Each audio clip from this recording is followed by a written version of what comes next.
Yep, okay, we can start. Recording in progress. Okay, sorry, it's on my screen, got it. Okay, I have to go through this script, so do forgive me. It's part of the standard procedure. So good afternoon. My name's Roger Byrne, I'm Chair of Conwy SACRE.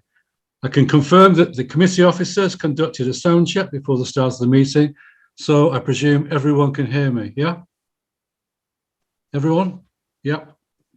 Yep, great. Okay, can I welcome everyone to today's meeting, where we're all attending remotely. The meeting will be recorded and will be available for viewing through the Council's website after the meeting. Can I remind members that translation facilities are available and to choose your language of choice if you haven't done that already.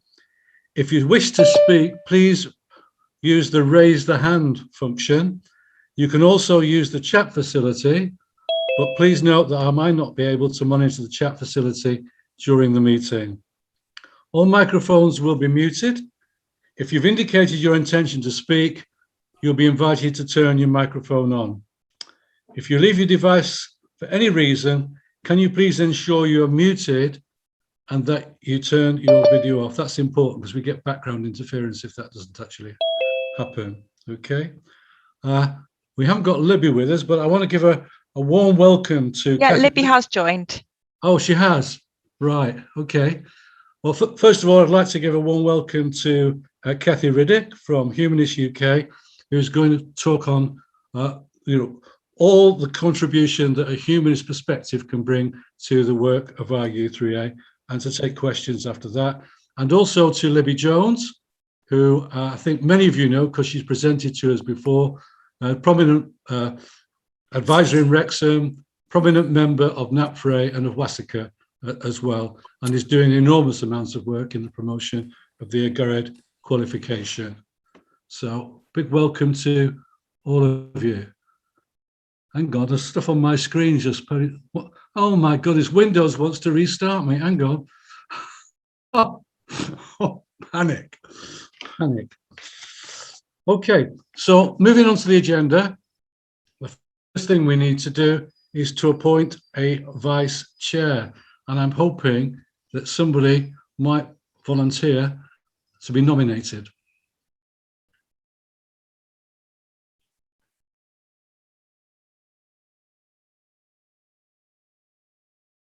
No, Hugh, you're not going to?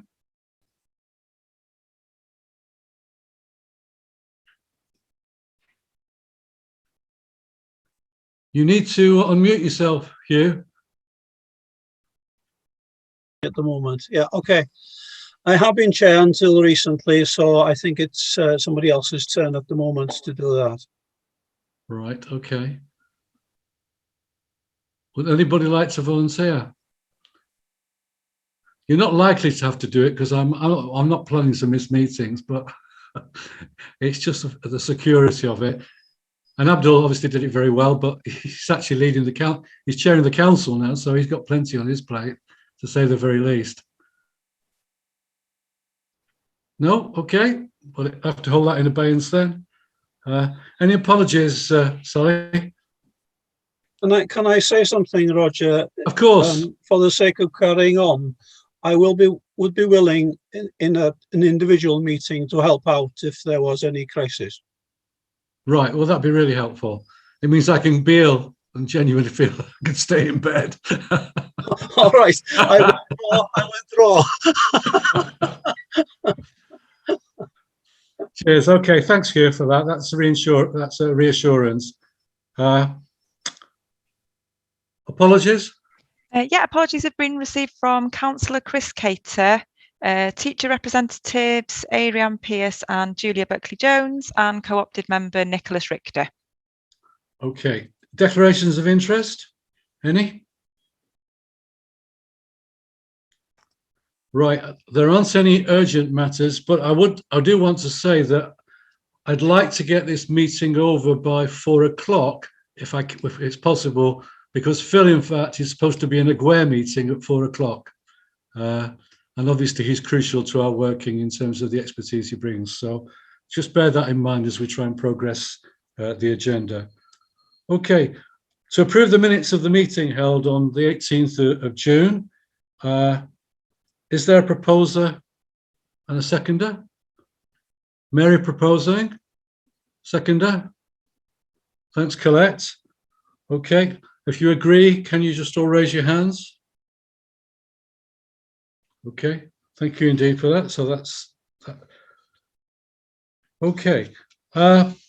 One of the things I was going to suggest under matters arising, which is not, was that we send a letter to this rather fine young teacher, thanking her for the presentation that she made at our last meeting, which really gave us enormous insights to what was going on the ground and was really very encouraging. But happen chance, Hayley is here. So people, the feedback I've had has been absolutely phenomenal, Hayley. People were very appreciative. And I'd just like to record our thanks to you for the presentation that you made. So thank you indeed. Thanks, Roger, and thank you to everyone. That's really appreciated. It was lovely to meet up with you all and to be here today. So thank you for that. Yes, save me writing a letter as well. Absolutely. Okay, the Religion, Values and Ethics Guidance Consultation, the response is included in the annual report. Phil and I met with a number of teachers. You've seen what the submission. Maybe, Phil, do you want to chip in on anything or just wait for questions? Yeah, just wait for questions. Happy for that. Okay, so any questions about that at all for clarification or whatever? No? Okay, great.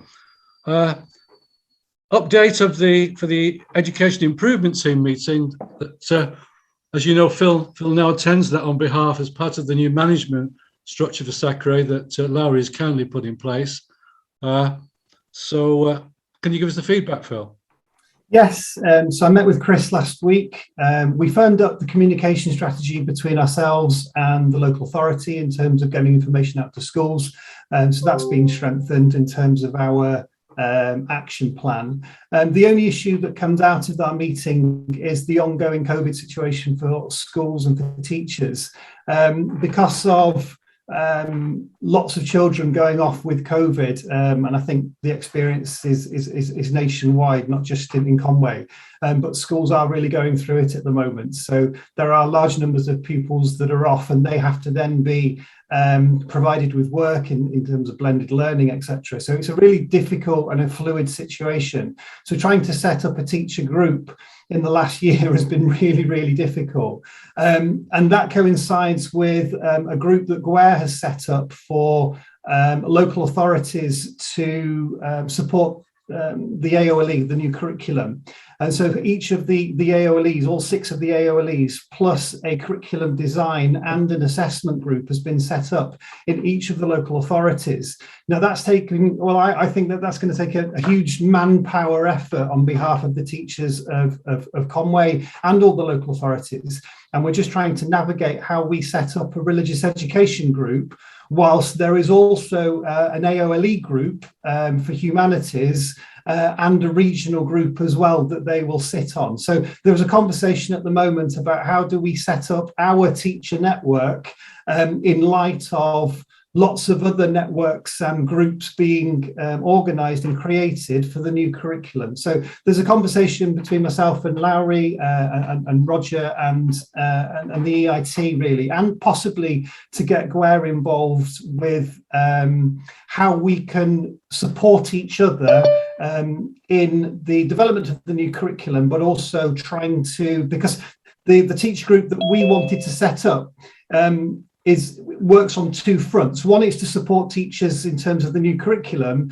but it's also to look at self-evaluation, it's also to look at collective worship and other things that come under the remit of SACRE. Now that can't be done under an AOLE group, that would have to be a specific group. So there needs to be a bit of a grown-up conversation regarding how we develop a teacher network, as well as the curriculum for Wales, as well as all of the other things that are going on in light of COVID and the new curriculum. So in terms of capacity, so that conversation will continue. Thanks, Roger. Yeah. And I think what we are intending to do is is to write, in fact, to GWER, actually asking for representation by our teachers relating to our SACRE, that is, on one of these groups. Is that right? Yes, I know Lowry has. Sorry, Lowry, do you want to say anything? No.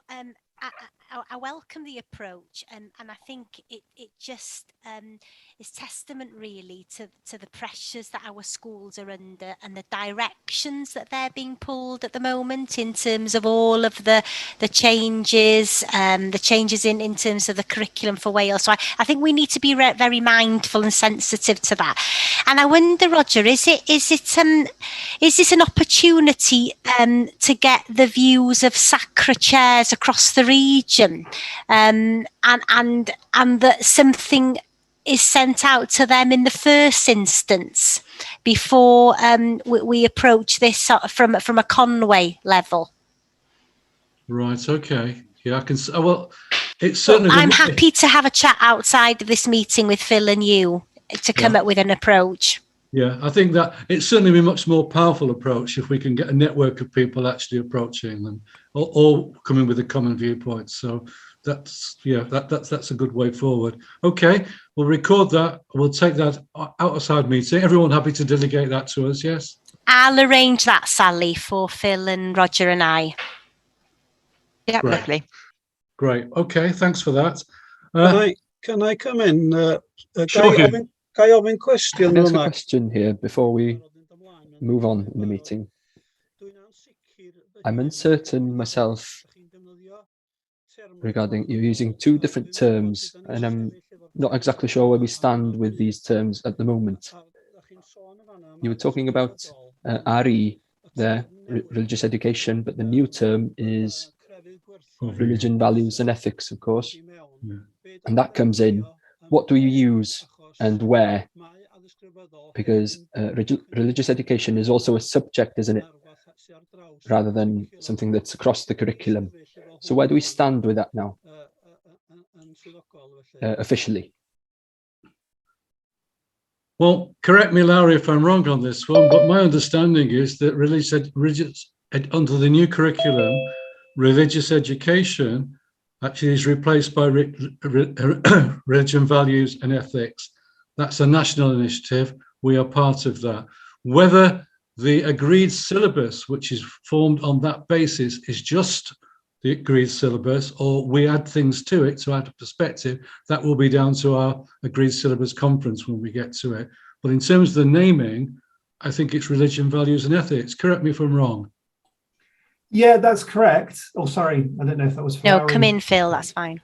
Yeah, so RVE will be the name of the subject within the new curriculum from 2022. So it's religious education up until 2022, September, and then it will formally be known as religion, values and ethics.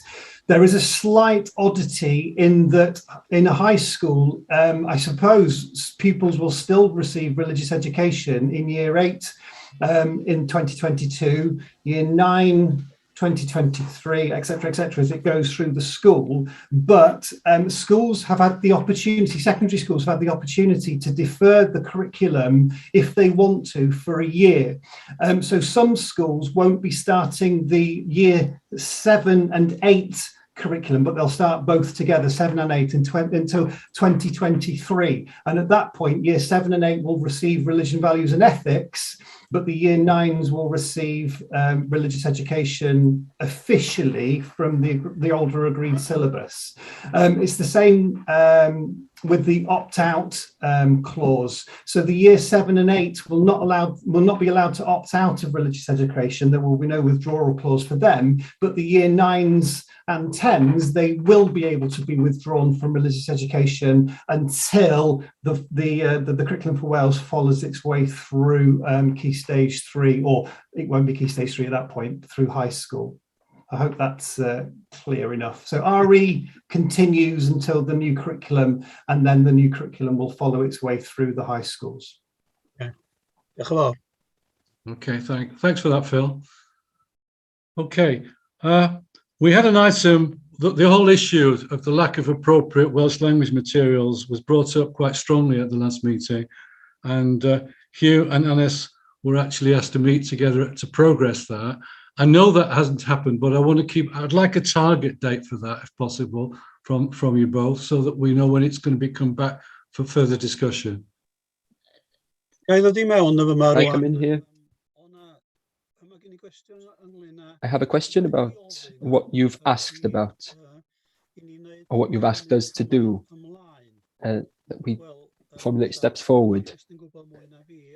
Well, Anest may know more than I, but from trying to figure out what steps we need to take forward, we should have the information about what's happening on the ground in schools before moving on to say what we want. And I personally don't have enough information myself without having some sort of structure to depend upon of teachers giving us information before we can make decisions on any steps forward. So I'm not sure if Anest wants to come in, but possibly the first thing would be best to do is try and gather information first to be sure where we stand before we then go on to discuss and to decide upon what we need, because I don't want anyone to make a decision based on my opinion only. And it can be wider than school as well, that it has to do with the education authority, the government, and also those producing materials and their timing as well in this regard. So personally, I'd like some guidance of where we're going in terms of the next steps to gather that information firstly. Yes, and can I just add to that as well, that there was only a comment in the past meeting about the lack of current Welsh language materials and resources, and that's come as feedback from teachers. And I think the concern is that there are some English medium resources and they work well, but I think the comment was that it's not just a matter of translating them, it's a matter of converting them so that it acknowledges the Welsh language and identity and culture as well. So that work is a responsibility for everyone, isn't it? Because there is an expectation that resources correspond to each other in both languages. But I think the comment as well was that we possibly need a forum, and I'm not sure if the SACRE is the forum or if there's possibly a more operational forum where the ones that supply Welsh medium only resources are able to share Welsh language best practice and good resources. And I'm not sure if that's the role of the SACRE or if it's something more operational that falls to GWE, and that was the comment. So when it came through to me, I did panic a bit, saying, I was thinking I didn't remember about it, but I worked during the school term as well, so I wouldn't have been able to met with you, but I wasn't absolutely clear either, so I'd like some clarity. Lowry, the question, one of the basic questions there is about actually having correct knowledge on the ground so that we actually are able to analyse the situation, and whether we are the people who should be doing it or whether there are initiatives already within the authority which are moving down this line. Could you help us? Thank you, Anest. Very valid points there, and I absolutely agree with you. We're at the moment working on the Welsh Education Strategic Plan through our democratic process this autumn for it to be approved by the Welsh Government in January. And we have a team that's working on that. So I think in the first sense, I think getting in touch with that team, either Phil or Anest or both of you, getting in touch with them would be good to see what extent that strategy, what that strategy includes, and the information that we collect that would enable you then to do that piece of work. But I think it's certainly something that we can do collectively. And it shouldn't be a responsibility on individual members of the SACRE. So if we put that down as an action point, possibly Phil firstly meets with John Paul Jones and Delyth Wyn Jones, and they're part of our central education team to see what exactly is in the strategy and the type of information that's in it already that you could use then to do that piece of work. Okay, so we've got a starting point there, in fact. I mean, the issue was one that Hugh particularly raised at the last meeting as being very important. We would have completely agree with him, obviously, on that, but it's the best way forward. So that's the first, what Larry's suggesting is the first stage there. Are we all happy with? Sorry, and one other point there, Roger, is key to this is our head of Ysgol Dyffryn Conwy, one of our Welsh medium secondary schools, is also part of that group that are working on the WESP. So, you know, there's a wealth of information there readily available. Okay. So, Phil, are we happy with we go down that line?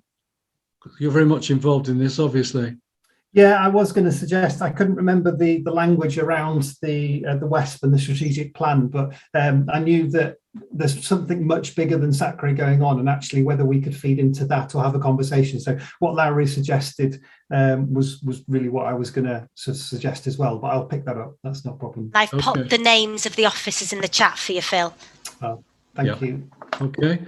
So we'll let that exploration go on, that joined up thinking going on, and then take stock at the next meeting. Yeah. Okay. Happy on that? Yep. Yeah. Great. Okay. Right. We've now got item 7, which is Libby's presentation. I want to say that I'm actually quite excited by the emergence of this, and I'm both Phil and I are quite surprised that we've got down the road as far as to enable delivery this year with regard to that. That must have been an enormous amount of work on your behalf, Libby.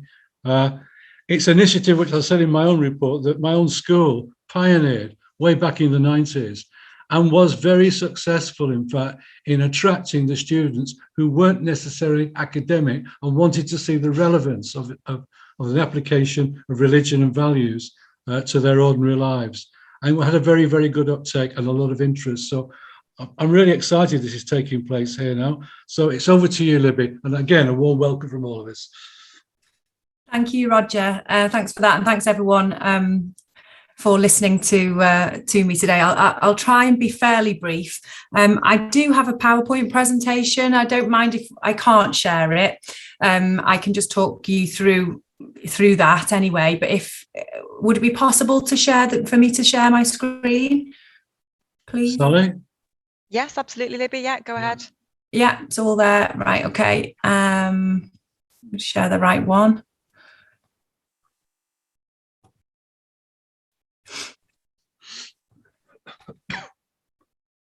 Okay, can everyone see that? Yeah, okay. So so I'm going to be talking about the Agorad Cymru Level 2 Award and Extended Award in Exploring Worldviews. I'm going to give you a bit of context first, just to help you understand where we were coming from with it.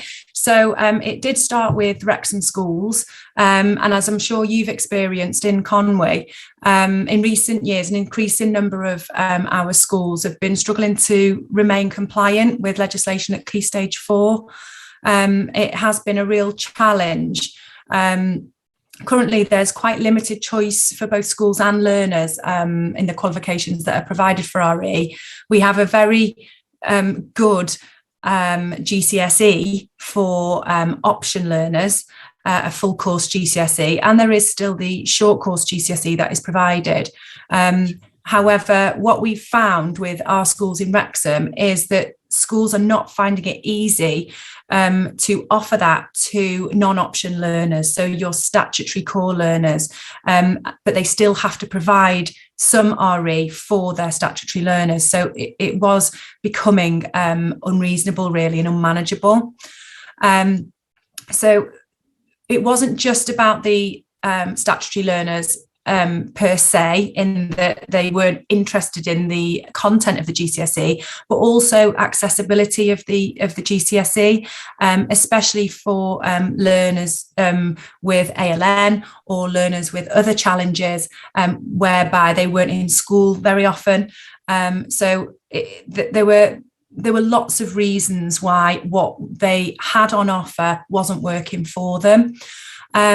So basically, to support schools with compliance and in offering their statutory learners a choice of qualifications that would suit their aptitudes, their abilities and their interests, Wrexham LA, with the help of the St Giles Centre, initiated this suite of qualifications.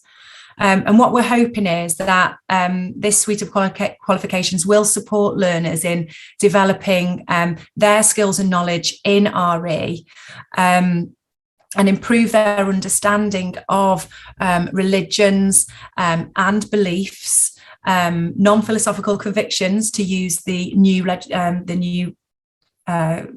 legislation speak, if you like, and we have gone down a worldviews route for that, but it very much has a contemporary focus, and it reflects current thinking in RE as well. So it was all about increasing those options and giving more accessibility to all learners. So at the moment, what's available is the level 2 qualification, which is the award and the extended award, which I'll talk a little bit more about later. And in the next few weeks, we hope to have available the level 1 qualification as well within that suite. Now, there is plans for extending the suite of qualifications to level 3, which will include, obviously, qualifications for sixth formers. But I won't go too much into those plans because they are very initial at the moment.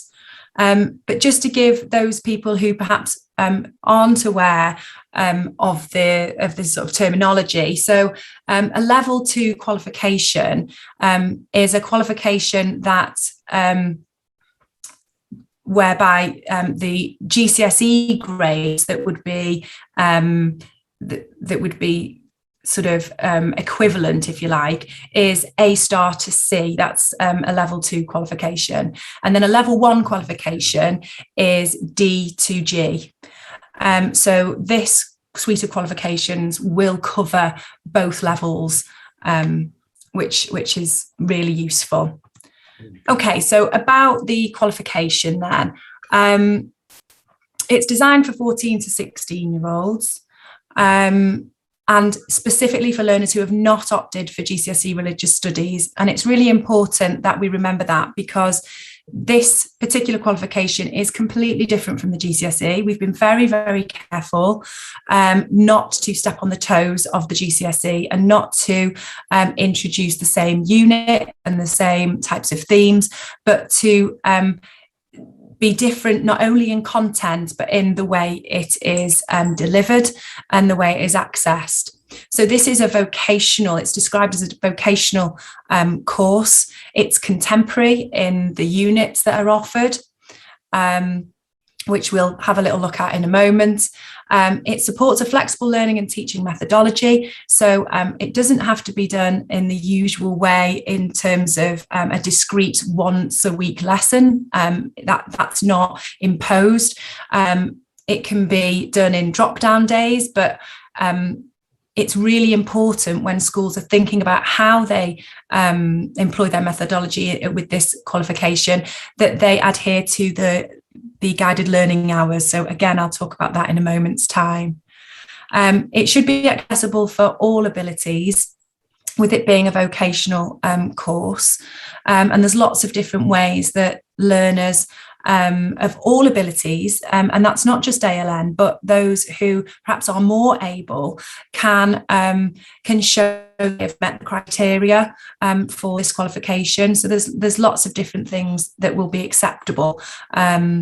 And for those schools that are already working with Agorad Cymru and are offering those qualifications, that they will understand that. But it's really worth going and having a look at the Agorad Cymru website. So yeah, we're really excited about this, because this is quite new for our schools in respect of a qualification for RE. We've gone down a worldviews approach again. This is something that is contemporary. It reflects sort of like the modern forward thinking of RE today in today's society, and it's reflective of our society today, and allows us to look at non-religious philosophical convictions, and not just religions but beliefs as well. It has had regard to the Curriculum for Wales guidance, and it's important that it's done that, because with the rollout of the Curriculum for Wales, obviously RE will, or RVE, which it will be called, will still be mandatory up to 16. And I think it's essential for schools to offer that choice to learners.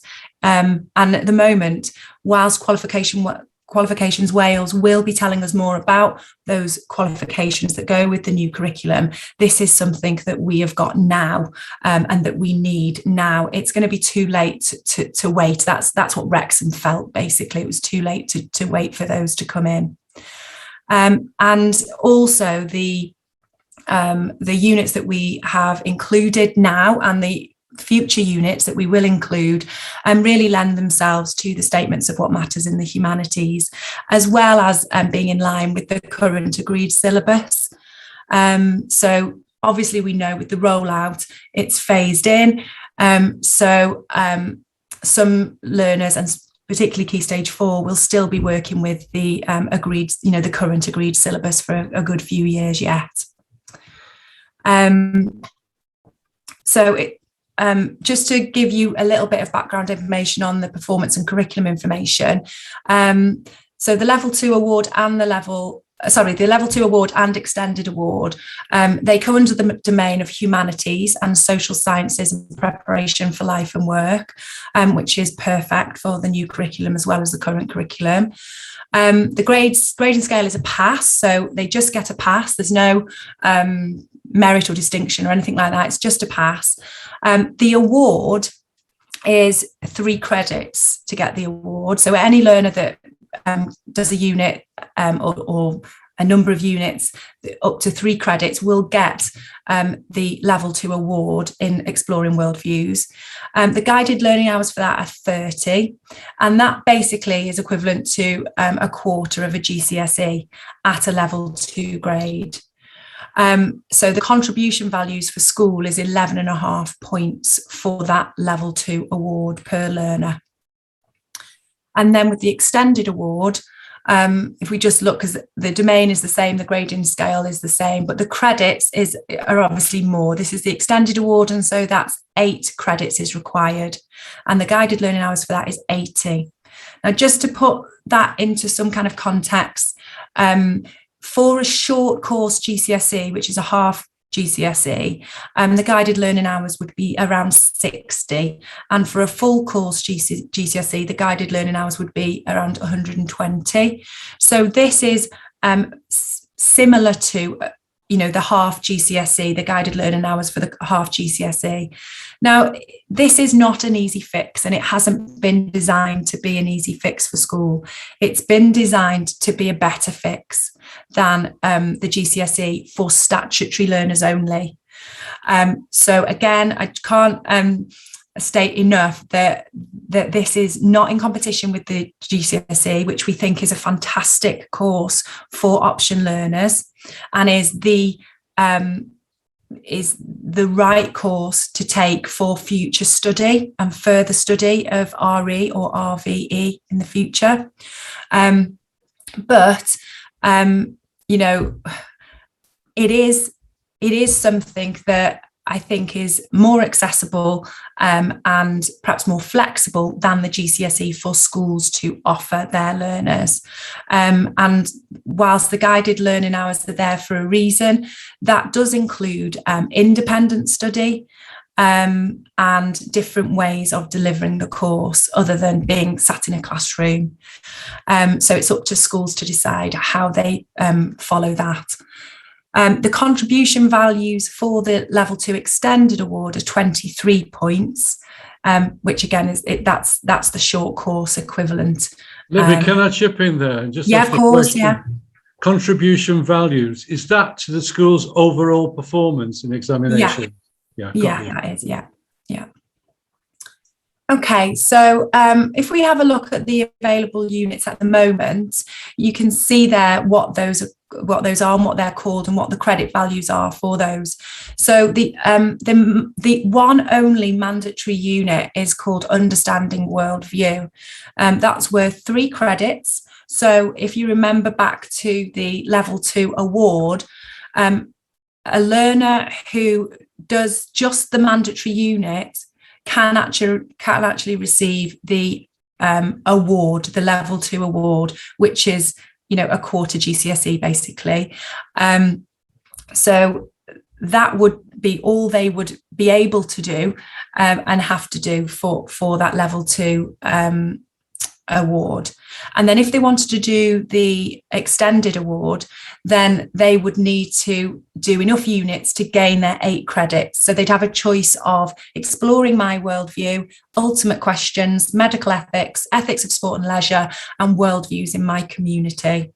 So they could do a mix and match there with whatever unit the learner decides, or alternatively the school might decide to just specify the particular units they're happy to actually deliver. It's up to the school and I suppose the learner.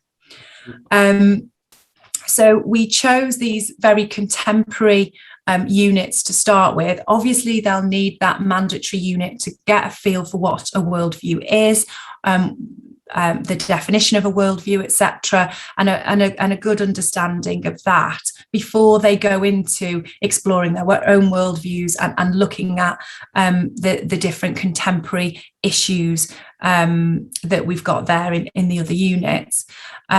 But we do feel it does give them still some choice. And then in 2022, what we'll do is work towards adding units regularly so that they will be able to have more choice if they want to do the extended award. But then we will eventually, we're hoping by September 2022, be able to offer the level 2 certificate, which will be equivalent to a full course GCSE. So they would need around, I believe, 13 credits for that. So there will be enough units available to them to choose from in order to gain those 13 credits. Right. Can I chip in again? Of course you can, Roger. Yeah. Why did you only make ultimate questions, which is a natural flow from understanding worldviews, goes to it? Why did you make that kind of, choice unit on a par with the others there, when it seems to be much more fundamental to what OVE stands for? Well, that's an interesting question and a good one.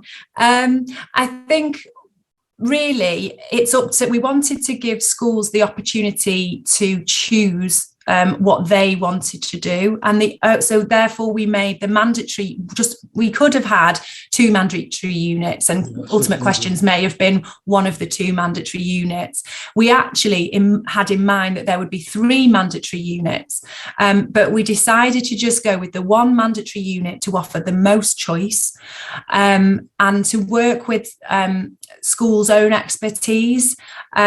So what we are very much in mind of is that there will be schools that don't actually have an expert RE practitioner that is delivering this course, and they may be more confident with other units to teach other than ultimate questions. And that might actually, even though for an expert or someone who is interested in RE, they may feel that ultimate questions is the next natural unit to go with that. It might not be something that a practitioner is totally comfortable with just yet. So it was decided that would just be one of the units that is offered. I just wondered, therefore, on the basis of what you've just said, is that maybe the guidance that goes for teachers would say something on the basis, if you feel confident, we would recommend that one of the new units be picked up would be ultimate questions. But if you don't feel confident about this, feel free. I think, that's good advice. Thank you, Roger. I think in the spirit of the new curriculum, we really want to keep it up to schools what they decide to do. I think within the Understanding Worldview unit itself, the criteria guide schools in what makes up a worldview, so that learners can already be thinking about those types of ultimate questions anyway that would make up someone's worldview and that would influence and shape that worldview anyway. So they'll already be thinking about that within that mandatory unit. So the ultimate questions unit is very much based on they'll choose one ultimate question. So it is more of a development from that first mandatory unit, and it's sort of concentrating on one specific ultimate question rather than, a range of things. Thanks. Okay. So we've come nearly to the end. I don't want to keep you too far. This is just the link really, and for some reason, I don't know why it's not embedded properly. And if you want me to show you the actual website, I can do. I'll have to stop share and share my other screen. But that's basically the link to the Agored Cymru qualification. If you want me to continue and just share that with you now, I can do. Or if you're happy to just have a look at that yourselves and go through it yourselves, I would really encourage you to have a good look at the criteria in the different units and get a feel for that, and obviously pass it on to schools as you see fit. Could you just do that for us then? Yeah, of course. Yeah, and maybe not spend too much time on it, but give us a guide of how to best approach it. Of course, yeah. So I'm just going to change my screen. Bear with me a second. And while you're doing that, a question from Lowry: can we share this link with schools? Yeah, of course you can. Yeah. So the link that I've provided, and I can send you the PowerPoint. The link that I've provided takes you to this page on the Agored Cymru website. So it's the Learning Core. You'll see that Worldviews is the first one. So you click on that. Oh, it's still loading. Sorry, my my computer's a little bit slow. That then takes you to the Exploring Worldviews qualification page and tells you a little bit about the qualification.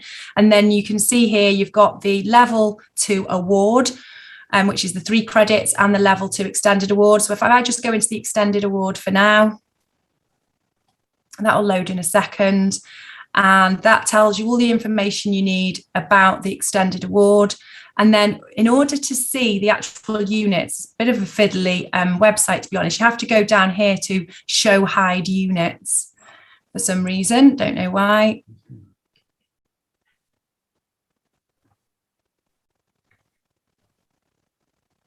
For some reason, that's not doing anything.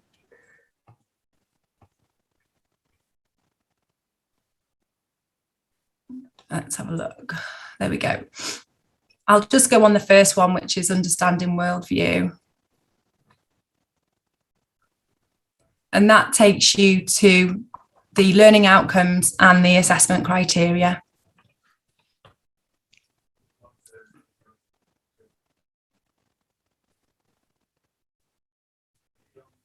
Right, okay.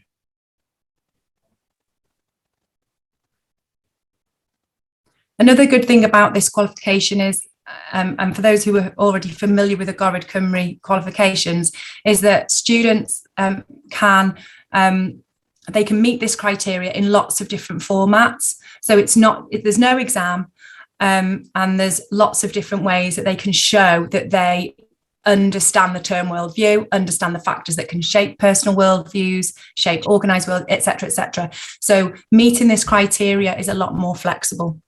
If it's continuous assessment, Libby's, what kind of guidance goes to teachers about establishing criteria for judgments? That's an interesting question and a good question. At the moment, there's not a huge amount of guidance other than what is already on the Agorad Cymru website for the for qualifications.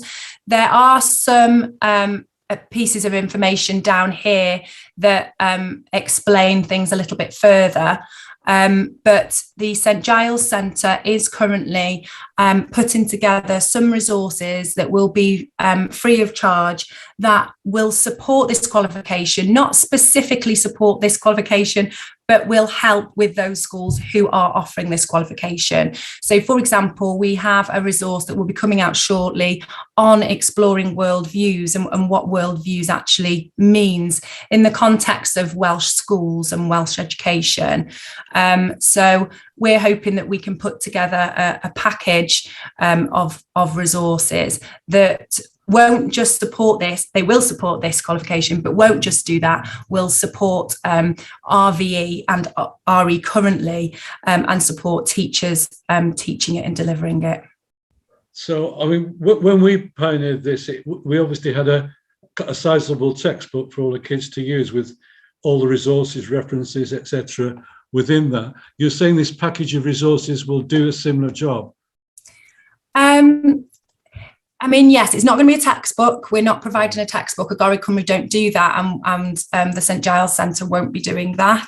But like I say, what we're hoping for, and Tanya is with us today. She's my other half in regard to the St Giles Centre.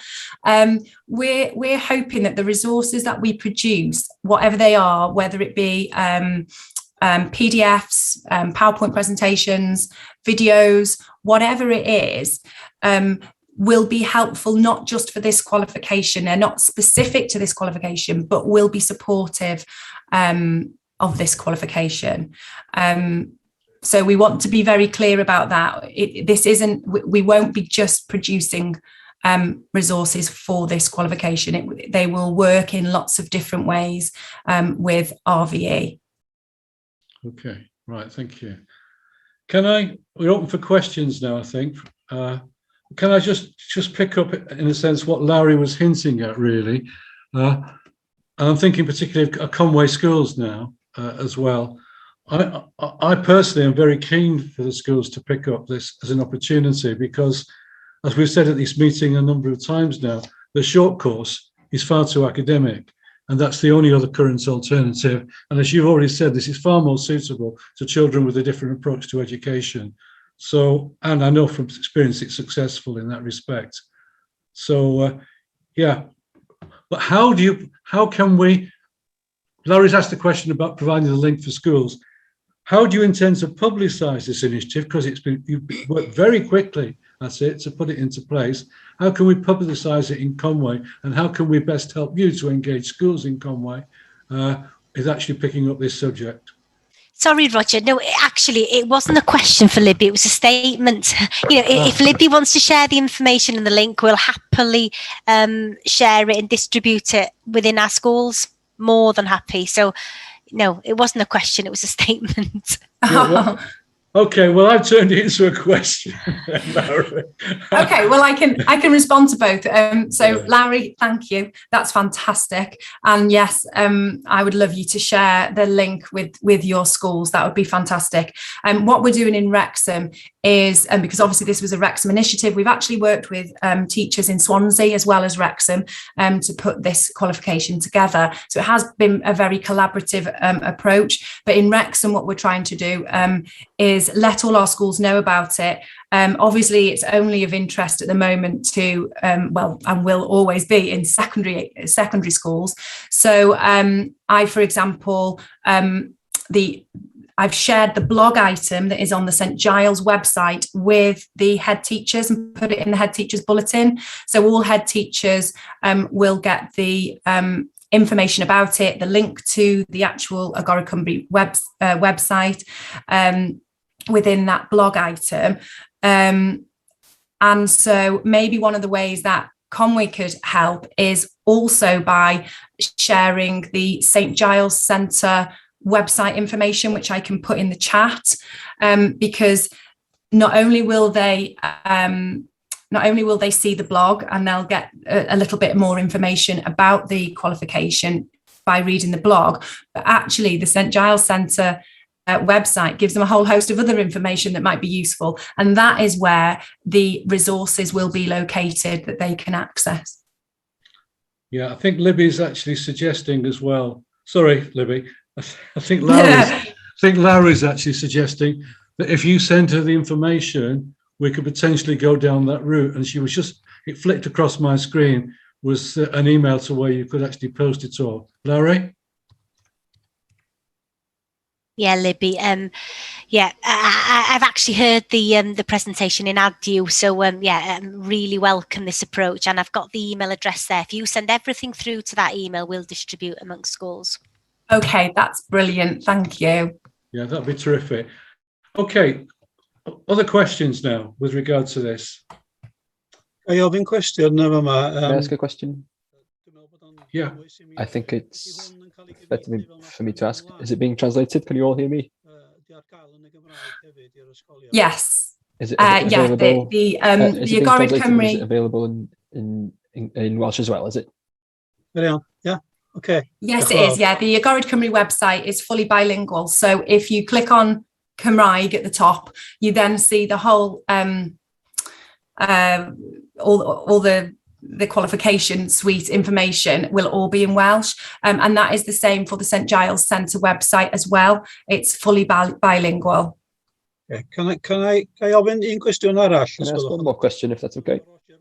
I think Roger has touched upon it. We've started the discussion about the new curriculum with the big questions. The idea that a child asks a question and there's no easy answer, so that they then research into it. Is this worldview, is it congruent with the big questions that we started the curriculum with? Yes, in that this qualification, as part of the, one of the units is ultimate questions.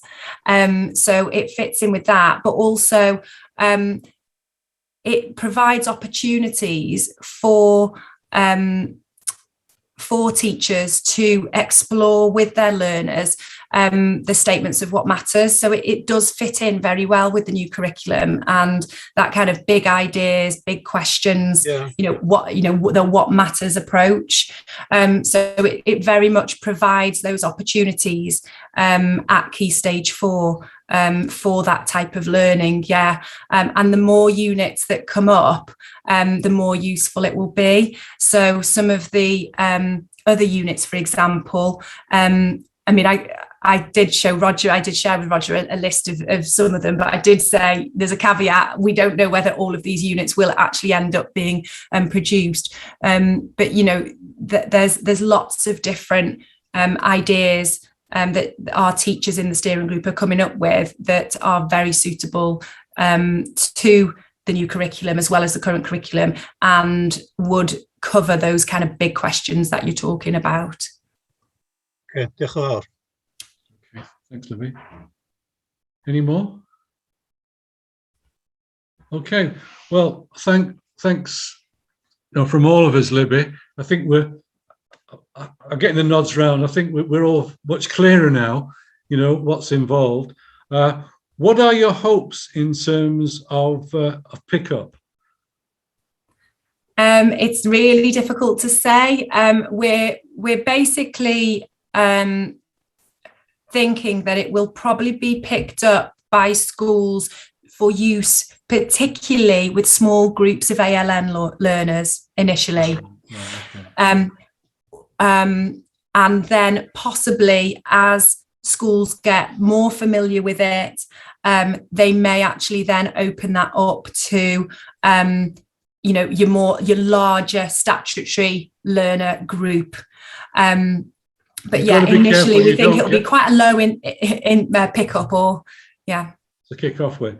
I think you need to be careful you don't get categorized as an ALN qualification, because it clearly isn't.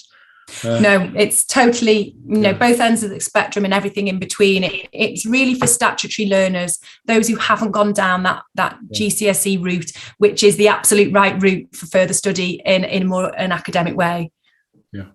Okay. Well, thanks for that. Well, thank you indeed. Thank you, everyone. And thanks, Roger.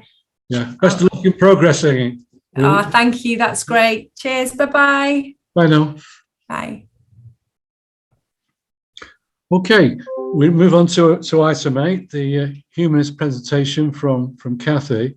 I think I've always felt that one of the, unlike catechistic education, which I fought very hard against when I was ahead, the purpose of religious values education is to open students' eyes to the various perspectives on the meaning of life. And for that reason, it's good, therefore, to welcome a humanist into our midst. I think about my own personal education, Kathy. My dad was a scientific humanist, avowedly, and the number of conversations we had about life on his perspective, and I was attending church at the time and have a strong faith, was an interesting educational process for both of us. And I think that's what's the important thing, that what takes place in schools is an educational process which encompasses all the potential avenues for looking at the meaning of life. So we give you a warm welcome and look forward to what you've got to say to us and what your contribution as a humanist might be, or Melody's contribution to our work on SACRE. Thanks for the welcome. Can you hear me okay? Because I'm working on 2 devices at the moment, which is a bit beyond my capabilities, but I'll give it a go. So thanks so much for inviting me along today. Humanism on SACREs and in the curriculum has been something that I've been working on over the last 5 years. And it's been incredibly rewarding to see the welcome that we get from some areas, and to be able to work alongside faith groups, counsellors and teachers to make sure that RE progresses and becomes the strong subject it needs to continue to be within the curriculum. So I thought I'd start by just giving a really brief overview of humanism. It's not possible to really explain humanism in 5 minutes, but I'll give it my best shot if that's okay. Humanists don't have a doctrine or creed that they have to sign up to, and many humanists disagree on specifics about the best way to live. There's not one humanist set of beliefs, but most humanists agree on these key things. One is that the world is a natural phenomenon, and there's no supernatural side to it, that science provides the best way to understand the world. Humanists are either atheists or agnostics. It's quite possible for a humanist to be agnostic. It means they don't know if there's a God or not, but they don't believe they need that aspect of a God in their lives to make their moral decisions. Humanists tend to see no persuasive evidence for an afterlife, nor an ultimate external meaning to life. They believe we're capable of making meaning within our own lives, and support others to do the same. Humanists believe that morality is a human construct, that morality has evolved within us as a human race, and that we should use reason, empathy and compassion and respect in deciding how we act. Humanists are secularists. They're not anti-religious at all, but they do believe in freedom of religion and belief for everybody, and that no one religion or belief should have a privileged place or precedence over any other. And humanists value humanity and celebrate human achievements.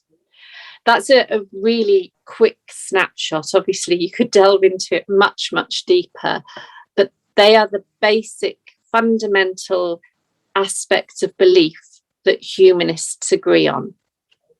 In terms of Wales humanists, who I represent, who are part of Humanist UK, we've been involved in supporting religious education across the UK for over 60 years. We provide resources and advice to parents, students and teachers. We've got a school volunteers programme. We've got an Understanding Humanism website that's got a lot of resources to help in teaching humanism. And we're getting more and more of those resources available in Welsh as well. Already, a lot of our primary resources are on there in Welsh. We've been an active member of the Religious Education Council for England and Wales since it was founded in 1973. I'm currently a board member of the REC, and I'm also an executive member of SACRE alongside Phil and Libby. And I'm also the vice chair of Vale of Glamorgan SACRE. As a national body, Humanist UK represents getting humanists on SACRE, supporting existing SACRE members and supporting prospective SACRE candidates. In addition, I've been working with Welsh Government on the new curriculum. I've been on the strategic steering group for curriculum reform for the last 5 years. And I work alongside representatives from religious groups on the government's moral and ethical advisory groups, particularly over the last 18 months, the COVID moral and ethical advisory group, where I've worked very closely with colleagues from the Church in Wales and the Catholic Church, the Muslim Council for Wales, to make sure that decisions that are taken by government are informed in how they may affect people from all of those different belief groups. And it's been really heartwarming to see Welsh Government listen to all of those religion and belief groups and use that input in how they decide things like how ceremonies can proceed, because obviously funerals have been a really important part of people's lives, and to make sure that they can go ahead in the safest way possible, to make sure that different beliefs are respected equally, has been really important. Onto the new curriculum. With the new Act that came into force in May of this year, SACREs, or SACs as they're being renamed, and agreed syllabus conferences, the Act makes it explicit that the RVE syllabus must reflect both religious beliefs and non-religious beliefs. And it also makes it clear that people can be appointed to represent non-religious philosophical beliefs in the same way that they can be appointed as those who have religious beliefs on Committee A. And that's really important, because when you're signing up to the agreed syllabus for your local authority, non-religious beliefs or worldviews or philosophical convictions, or whatever we want to label them, can be quite a new area. So if you have somebody on your SACRE who comes from that belief background, who can give you their viewpoint, their opinion on what may or may not be suitable within that syllabus, it's just adding a level of richness to that Committee A to make sure that you're providing a syllabus that is not only in line with the Curriculum and Assessment Act and the new curriculum for Wales, but is also going to be valid for all of the population that you have within your local authority area. The agreed syllabuses need to recognise that while the principal religions and traditions in Wales need to be taught in schools, other beliefs, such as humanism, are a recognised part of life within all of our local areas in Wales and beyond. This isn't about trying to replace religions or change the heart of what RE is going to be in the curriculum. It's about making sure that we're teaching a wide remit of religion and belief, that we're being really pluralist in our approach to it, and that the teaching of it is objective enough that it gives children the ability to examine, understand, critically analyse what information is being presented to them, so that they can discover their own beliefs and come to a place where they understand their own view of the world, and make sure that they've had a rich experience. One of the 4 purposes that I always like to go back to with the new curriculum, the creating ethical, informed citizens of Wales and the world, I mean, that's the ideal for all of us is that children come out of school, that they have a really strong ethical core, they're informed, and they're able to go out into the world understanding and respecting people from all different religion and belief backgrounds. So within the SACRE in Conwy at the moment, we understand that you have your committee A is currently 100% Christian in its makeup, and you have a couple of vacancies, and those vacancies are currently listed for 2 other Christian denominations and 1 other religion, and then in brackets next to it says not humanist, which is quite interesting from a humanist reading that, because I can't imagine you sending a document like that out where it would replace the word humanist with any other belief, because that would be deemed potentially offensive. And it's getting that level of understanding that humanism is another form of belief. Religion and belief should be treated as protected characteristics, as they are under the Equality Act. But it's important to be able to see things from the perspective of people who have different beliefs to you, which is what I believe that Committee A should be all about. We're not looking to disrupt. Can I just chip in there, Kathy? Yeah. I think there's some kind of misunderstanding floating around here. And Phil, you can correct me on this if I'm wrong. But the vacancies are for positions that have traditionally been filled by Christian denominations. Your place on here is not in a question. You're already in by statute. Humanists are. Yeah. That's not how it's been put to us at all. So my understanding, as I've been invited along today to explain why humanists believe they should have a place on SACRE, and to give a presentation to try and sell our position, which is what I've been asked to do at a number of other SACREs around Wales as well. I think it's good that we get the insights. I mean, that's really important for our work. But your place is there by statute. And these vacancies, they're saying not humanist because the humanist place is already filled. Right, because it's not listed on that document that I was sent through, and we certainly haven't been told that we've been offered a place on the SACRE. Well, it's not us to. It's not even us to.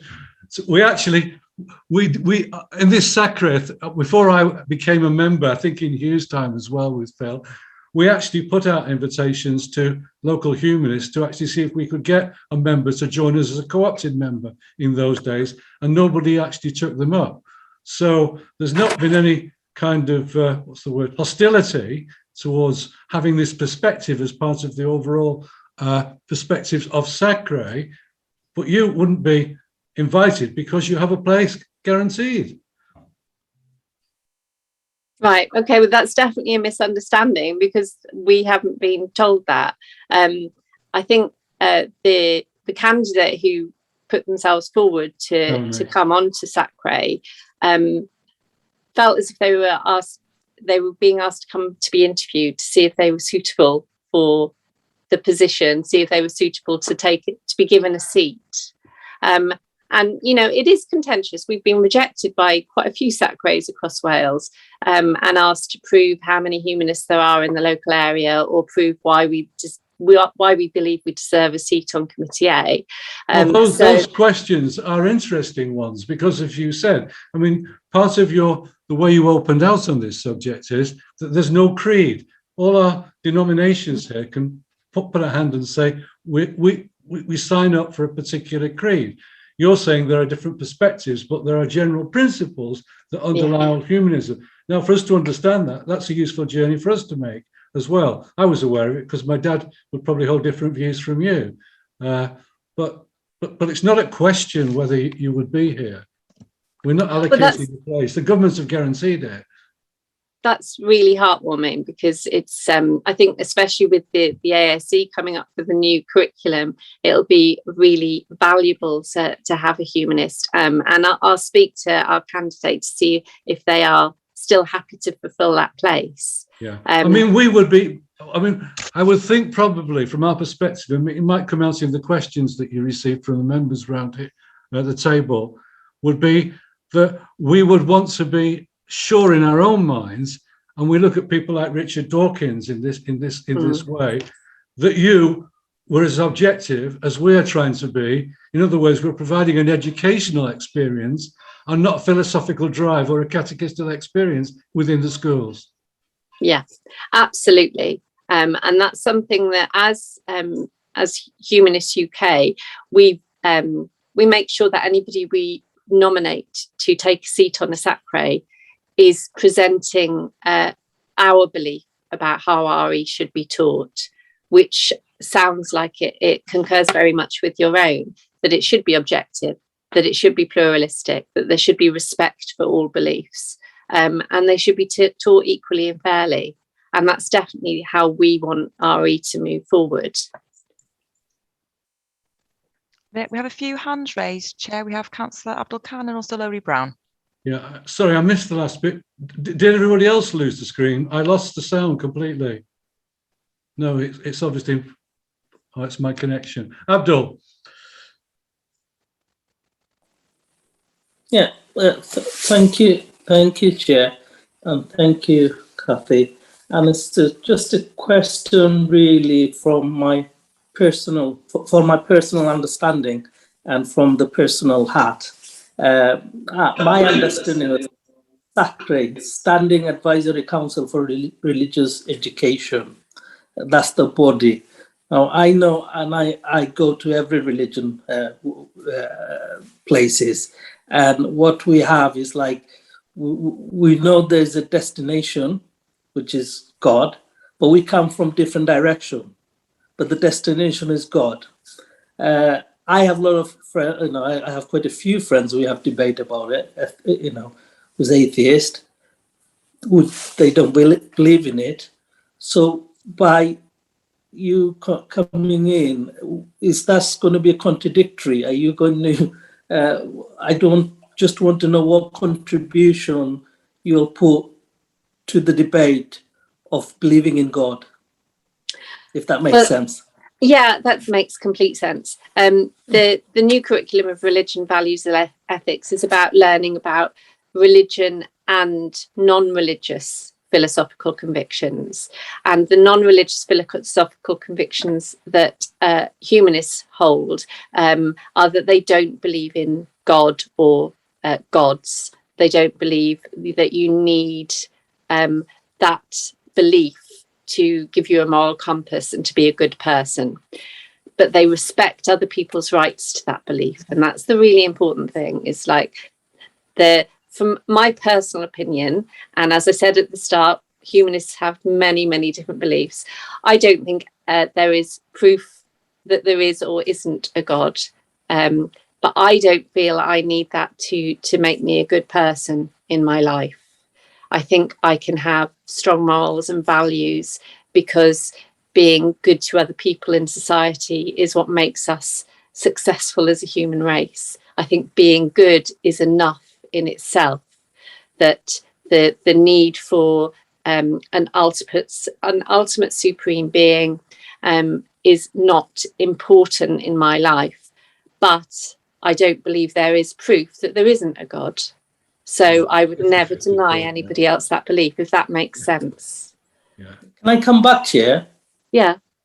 Thanks, Kathy.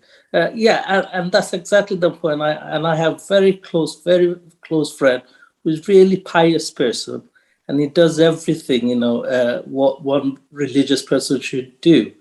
And we all praise him for that.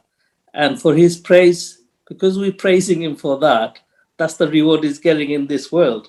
Now, as a religious person, they do that for a God. And God doesn't need no CCTV or anything. He sees everything, he hears everything, and we believe he controls the world, like this virus now.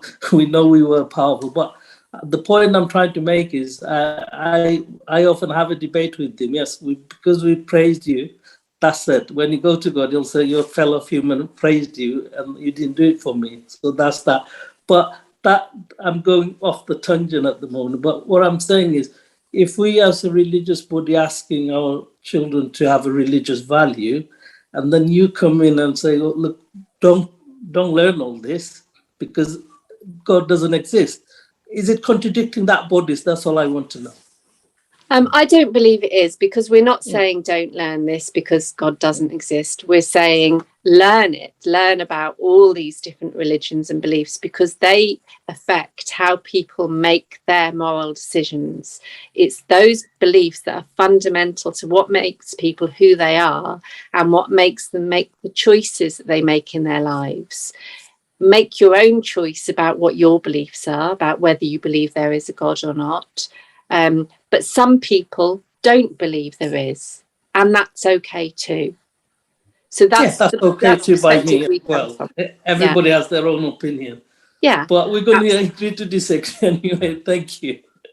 Okay, thanks, Abdul. Yeah, open it up to other any hands? Yes, sorry, just Jenny. one comment. Oh, sorry. Oh, sorry. Jenny was first, yes. Lovely to meet you, Kathy, and it was really interesting to hear what you said. I think I work within Church in Wales schools, so I was a teacher and a head teacher, and work with many teachers. And I think what you're saying actually resonates with many of us. You know, I've worked in school and children have come up to me and said, you know, quite concerned really that their parents may not believe in God or someone in their family doesn't. And I think it's really important that we do value, you know, everything that's happening in our children's lives. And I think that's why this curriculum is very, very exciting. The faith journey for me is very personal. And I've had times when I seriously haven't believed in God, but I think there's always been a thread with me. If I didn't really believe, it was just more that I was angry. And that is my very personal faith, that I've been angry with God, but I do fundamentally believe in God. However, what I wouldn't like to say is I'm exactly the same as the Christian next door to me. No, Christians come in all different shapes and sizes with their own level of belief and their own faith journey. And as someone in education, I think it's wonderful that you're joining, or someone, you know, from the humanist is joining this SACRE. And just to say, you know, I only joined earlier this year and didn't have a great big welcome party. I just came on because there was an expectation that there was a representative from Church in Wales, and I just arrived and that was it. So sometimes I think we feel, you know, we're a minority, we feel that people are judging us. I think not always necessarily. I think we're all just carrying our own kind of concerns and maybe sometimes feeling vulnerable. But I'm quite sure whoever comes here to represent the humanists will be really, really welcome. And personally, what a great opportunity for us all. Thanks, Jenny. Yeah. Thanks, Jenny. Larry. Yes, just hi and welcome and croeso. Just to echo really what Jenny and Roger have already stated, and there was never really it was never an option for us to segregate any group, and you know, particularly humanism. So we welcome whoever the representative is on this group, but I think it's welcoming, and I'm heartened as well, because I think in terms of our learners in Conwy, children and young people, it's about providing them with information and enriching experiences so that they can develop their own set of ethics about how they should act, how they should behave, how they should live, and whether that is a Christian approach or a humanistic approach. I think without that information, we won't be able to enable them and empower them to make those decisions. And I think without having that ownership around your ethical values, your beliefs and your intent in life, there's no purpose really. You have to get that ownership. And you know, I know of speaking to the education workforce, children and learners, and as a mum and having children myself, I think it's really key that they have that information and they can start developing that reasoning, that ambition for their lives and the way they want to approach things themselves. And I think as a group, what we maintain is we want to enable learners to create create that balanced view of the world, of themselves and of others. So that's very much, what SACRE in Conwy is about. I think Laurie's just said is that, we're in the business of education, and education is enlarging the possibilities that children's mind can actually engage with. I do want to actually put a couple of, I've got a couple of questions on that I really want to put to you, but I've said a lot already, so are there any more? Phil has his hand up. Phil. Just wanted to point out, really, I suppose Kathy referenced our agenda documents, and in light of the changes that we're going through, I'm just looking at it through it now, and we've got religious denominations as sort of section A. That's how it's titled, and it's funny, isn't it? Because things like this roll on, and they've rolled on for years and years and years. I've never really looked at it until Kathy just said that, and I thought, I need to have a look at it, because I get the agenda and I look for the items that are relevant for me and what am I doing, and I don't really look at anything else through how will it be perceived by others. So things like religious denominations now needs to be changed, and the non-humanist in brackets again. We're accepting a humanist on committee A, so therefore we would like sort of other religions that are not humanist, or other faith or other representatives. It's funny, isn't it? You look back at this, so there is a bit of work that needs to be done on what the agenda pack's going to look like as a result of this conversation. So thanks for picking that up, Kathy. And then the other thing that I wanted to say, as a teacher, as an RE teacher, contrast is brilliant for teaching, and so actually finding an opposite view, or the devil's advocate, or something composing, well, what does so and so think, is a really good way of getting me to think of what do I think about a situation if somebody else thinks X, Y, or Z. So actually bringing in like a contrasting view is something that teachers have done for years and years and years. So humanism isn't sort of new on the curriculum, but it is something there that if teachers haven't used it, they can. It sort of brings something to the armory, doesn't it? It brings something to the way that RE should be taught, or that RVE should be taught.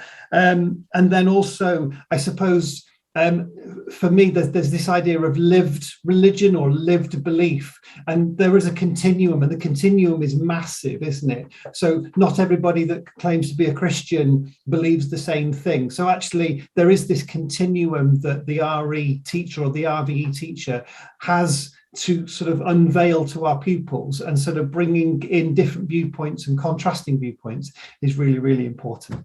So that's all I wanted to say. Thank you. Yeah, and echoing Jenny's point earlier, Phil, that, even for those of us who have faith, it's a pilgrimage. You're going down a line, and your views change and adapt and enlarge or whatever based on your experiences of life and so forth, and your understanding and exposure to a wider variety of ideas from science, a lot of them as well. So I think that's okay, it's education, Mr. Blair, yes. Can I ask a question or clarify? I agree with what Phil had just said. As a past chair to the group, we have been working with the guidance and the wording or the guidance from the Welsh Government and so on regarding faith groups. So it's only very recently that we are changing quite naturally now to include non-faith groups as well, and that has meant changes in the small lettering and the Constitution and so on as well. So I don't see any questions regarding a non-faith group coming on into SACRE at the moment, because the wording has changed, and it's changed for people like myself, who is a layperson, has changed quite recently, and my understanding is better or different now to what it was before, according to the guidance. I would like to ask Kathy regarding representation. We come from a background of meetings and coming together and so on. Is there a humanist society or a group of people that meet, or who are you representing sort of population-wise, or is there any answer to that at all? Yeah, it's interesting because we, on my own journey to SACRE in the Vale of Glamorgan, which was was quite contentious for a while, but now it's very peaceful and it's a very happy SACRE. There was they asked frequently for evidence of the size of our congregation, which we don't have. But that is the tradition of appointing people to Committee A based on the religious traditions and how religious groups were appointed. And so that can make it quite difficult. We don't have congregations. We don't have regular meetings as such. We do have humanist groups that get together. We've got one in Wrexham that's quite lively and active, obviously not for the last 18 months, but they've been meeting online, and they meet to discuss things, to do acts of charity, whatever it might be that they want to do. We don't have a group within Conwy, but the difficulty with humanists are they don't often label themselves as humanists either. They can often want to avoid labels altogether. So that's why it can be hard to count. And I'm really sorry about the light coming in. My dog, who you might have seen jump up on the screen earlier, just likes to get involved in every meeting somehow. So she's currently trying to nose out the window. But the issue of labelling and being able to count how many humanists is a difficult one for us. If you looked on the census data from 2011, it will tell you that the religious population was X and the non-religious population was Y. And I'm sure that 2021 will be similar. Those figures might have moved a bit. They don't ask the question, are you humanist? So we pleaded with the Office of National Statistics to put it on there as an option. It wasn't. So if you look at something like the British Social Attitude Survey, again, that measures different things. And they measure the level of non-religious against religious in a different way to the census does. All I can tell you in terms of numbers is that we have 80,000 members of Humanist UK across England and Wales, but they are people who pay an annual fee to Humanist UK to support the campaigning work that Humanist UK does. That doesn't mean there are 80,000 humanists. There are many, many more times that humanists, but they don't choose to be involved in the political campaigning side of it. We did a survey back in 2016 in Wales, where we asked a section of the population some basic questions. And they were, do you believe in an afterlife? Do you believe that you need God or a God in your life to give your life meaning? And do you believe that the answers to nature and the world come from science? So they're the sort of questions that we would point to somebody having a humanist view of the world, even though they may not label themselves as a humanist. And it came back as a figure of 33% of respondents answered yes to all of those questions. So if I was being optimistic, I would say with a population of 3.3 million, there are 1.1 million humanists, but that might be slightly disingenuous. I can't give you an answer as to how many humanists there are, but of the non-religious section of the census, a good percentage of those will be humanists. Yeah, but we don't. Can I come in there, Kathy? Because I think one accepts it's quite difficult for you to define yourself as a community in the way that churches actually do, or mosques do, or whatever do. I think that's understood. My concern is not about how many of you there are, but it's about the approach you take, particularly within education. Now, I've actually looked at some of the material that Stephen Fry has been preparing actually for schools, and I'm appalled by it because it deliberately poses faith and science as complete opposites. In other words, if you believe in science, you can't have a faith. And when I was in Cambridge, I spoke to many eminent astrophysicists who've done enormous work on the galaxy, black holes, you name it, who were Christians, you know, and they would have been appalled by that kind of deliberate divide that was being presented. And I wouldn't want that kind of divide to be presented in our schools. So I just wondered what your view was on that. That's not a divide. We don't support anything that divides, really. The material that we have available on our Understanding Humanism website, I hope you'll find it, is it talks about what humanism is and not about what something else is. We don't try and define what other people's beliefs are. We try and define what our own is. When it comes to science, obviously we have a very strong support of science, but as with any organisation, and I'm sure you'll find this with your own churches, there are people who speak who don't always speak on behalf of what the official line of that church or that denomination is, and that's a problem that we can all face. I think sometimes in popular society, it's much easier to take the extreme view, and a good example of this would be, I don't know if you remember when the European Court of Justice brought in the ban on wearing of headscarves in the workplace a few years ago, and the BBC phoned me up and said, we've got the British Muslim Council coming on to talk about how wrong they feel that this ban is. Will you come on and argue against them? And my answer to that was, well, absolutely no. We think it's wrong as well. But they assumed because we were perceived as an atheist organisation, we would support anything that took religious artefacts out of the workplace. Our answer to it was anybody should be able to display their religion and belief however they choose to. And as long as it doesn't interfere with the work that they're doing, there shouldn't be any laws that prohibit people from wearing headscarves, wearing crucifixes, whatever their choice might be. So we're really not about trying to create division at all.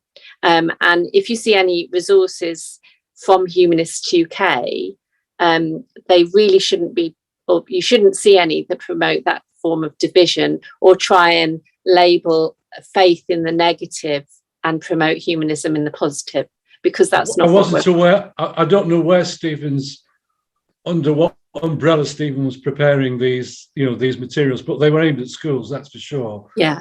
And they were presented in such a way as to engage children, as he would. He's a very imaginative person. Yeah. So it's very reassuring to hear you say what you said, actually. So thank you for that. It's difficult, isn't it? I mean, your beliefs are what you believe, so you will talk about them in the positive, but it would never be for me to explain what a Christian or a Muslim or a Hindu believes about something. I would much rather have somebody from that faith in the room with me to have a discussion with them, because that's how you find greater understanding. Well, that's kind of what Abdul and Phil were saying, weren't they? Yeah. Okay, are there any more questions to Kathy? Annes? Yeah, I just wondered really, obviously as faith groups, we have our whatever form it is, the representative body who we're accountable to, and we have to kind of toe that line, whatever our thoughts or our feelings are, what we believe. Now, what kind of governance arrangements do you have given, because I'm just thinking about, I sit on actually 3 SACREs, and what I'm kind of mindful of now following this discussion is that we might have 3 different individuals with 3 different views, and given that we work across a broad range and work in partnership, how is that going to be managed from your perspective, really? Yeah, that's why we like requests for SACRE representatives to come through us wherever possible. We do school speaker training and we accredit our school speakers. We also have a network of humanist celebrants who are trained, qualified and do regular CPD. And if we were nominating anyone to be on a SACRE, we would want them to be part of one of those two networks because they're regularly reviewed and accredited. And as part of that, we have very clear guidelines as to what to say, what ideas to promote, and we make it very clear to them the difference between giving an individual opinion and giving a humanist opinion, because it's really important. So just as an example, I was doing a Zoom class with a school the other day where one of the students asked me, what does a humanism think about the death penalty?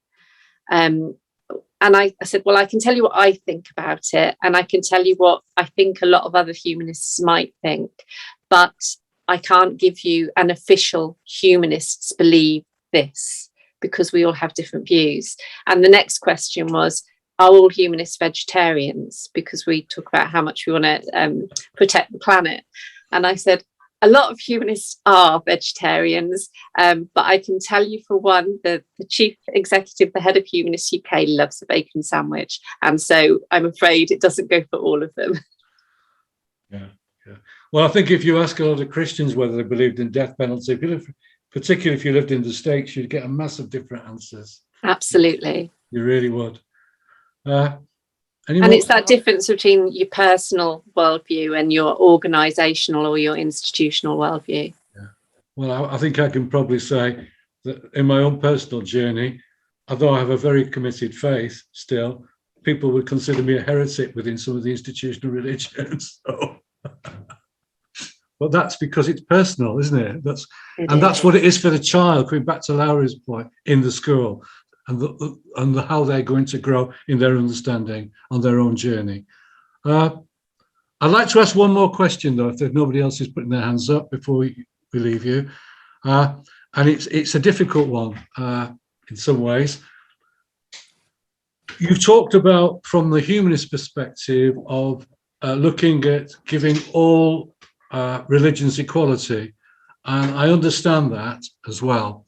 But I think education is also about enabling students to understand their own culture and how their own culture has actually grown. And I'm desperately thinking for the name of the historian, well, the very famous modern historian who recently produced the book Dominion, tracing the evolution of the Western mind. And he's an atheist, by the way, affirmed atheist, and said you could not do that, understand the Western mind, without an understanding of the contribution to Christianity towards that. And therefore, the implication of that is you need to give some kind of weighting that into an English or British child or Welsh child's education. And I just wonder what you thought about that. Yeah, I'm going back to the Curriculum and Assessment Act, not wanting to diminish it by just bringing up a legislation, but the Act itself states that the agreed syllabus must reflect the fact that religious traditions in Wales are in the main Christian, whilst taking into account the teaching and practices of other principal religions and the range of non-religious philosophical convictions. So I just wanted to read that to get it clear.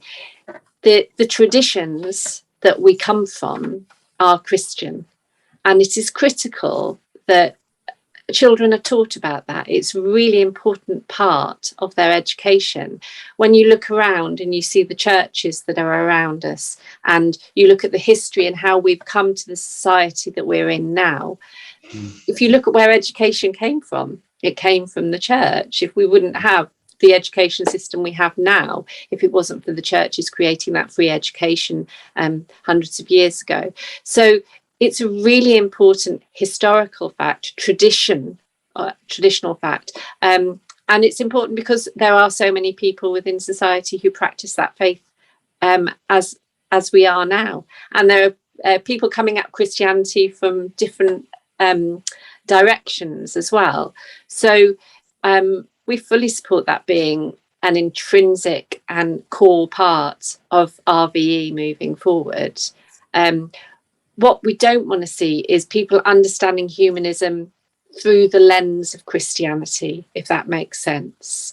So quite often humanism is put forward as this is what a Christian thinks, or this is what a religious person thinks. Why does a humanist think about it differently? Rather than looking at humanism as a belief system in its own right.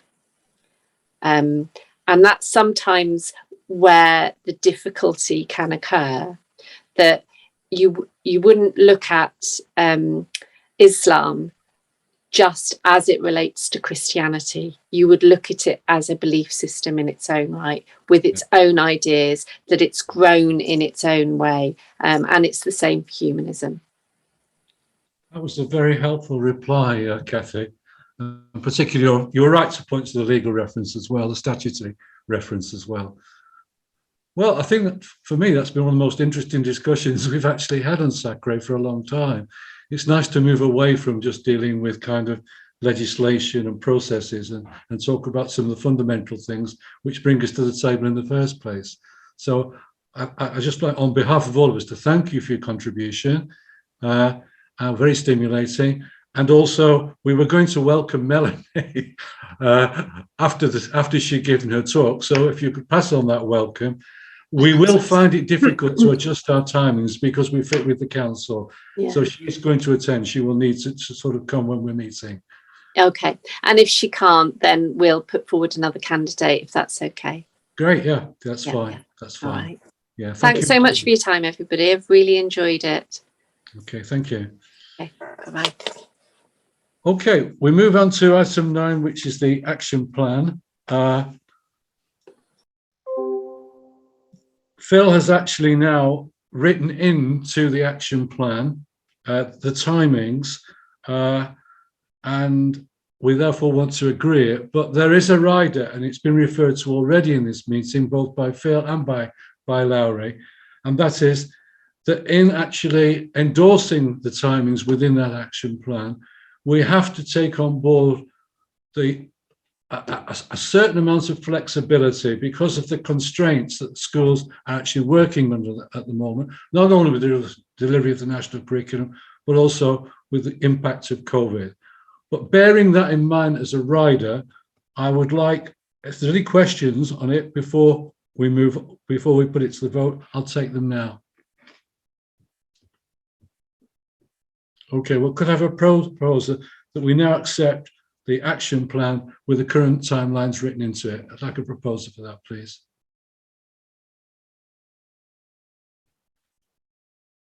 Hugh and Mary seconding it. Okay, all those in favour? Roger, we need to take the vote separately. We do, sorry. Each section, yeah. Yeah, sorry, I have to keep reminding me of this. Okay, councillors. Have we any left? We've got Mary. There's Mary. Yeah. Yep. Okay. In favour? Abdul? Yeah. I think I have put my hand up or ticked. Yes, thanks, Abdul. I can see that. That's great. Great. Okay. Teachers. Thanks, Hayley. And faith representatives. Okay, so it's unanimous. Thank you. Great. Okay. Phil, do you want to? Perhaps we ought to just say that in terms of putting, Phil and I were talking this morning about the amount of work that's actually involved in eventually implementing this plan. We've obviously got a teachers group already, and we've got Lowry supporting us through educational structures within the local authority. But we did wonder whether it might be useful for within SACRE to have a couple of other people besides ourselves to actually look at how we plan forward the enormous amounts of work that is implicit in the plan. I'm going to hold that there, but if you'd like to get in touch with us, give either Phil or I a ring or come through Sally.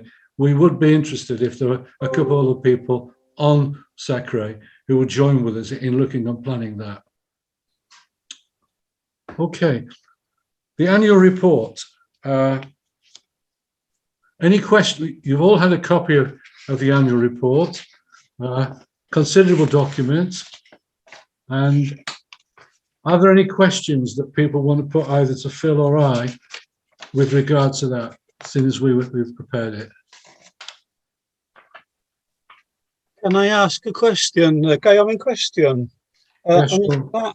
Tudalen 30 ar On y... page 30 on the plan, the translation is what's struck me as being a bit odd. Page 30, the Constitution. Apologies, I don't have the translation in front of me, sorry.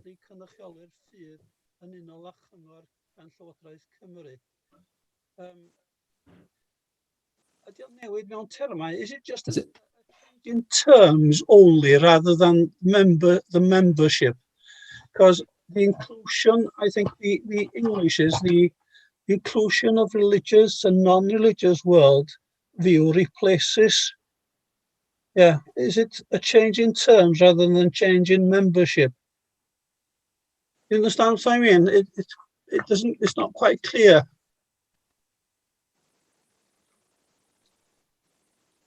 Yes, yeah. It doesn't replace, does it? Adds. It actually adds, doesn't it? Yeah. It's an addition rather than a replacement. I don't think that if anybody else, knowing that we've been discussing it at the moment, I think we need that to be very, very clear. Yeah. Well, given the misunderstanding that was clearly there earlier on. So yes, okay. Well, we need to amend that. It's also unclear in the English version as well, Hugh, isn't it? Yeah, it is. Yeah, it is. So we'll attend to that. It is in addition. Yeah. Okay, thanks for that. That's very helpful to pick that up. We'll make sure it gets changed. Any others? Well, can I? It's a bit ironic, really, asking questions about my own report. But Phil, I just wonder whether you could talk about the section in my plan, in my forward, about the LA agrees to look at the plan in its entirety and embed it in their education planning. And Chris Wynn, the education business manager, looked at it with you in terms of the suggested mechanisms and communication routes. And the finalised management plan will be embedded in the local authorities service development programme. I wondered if we've got any progress on that, that's all.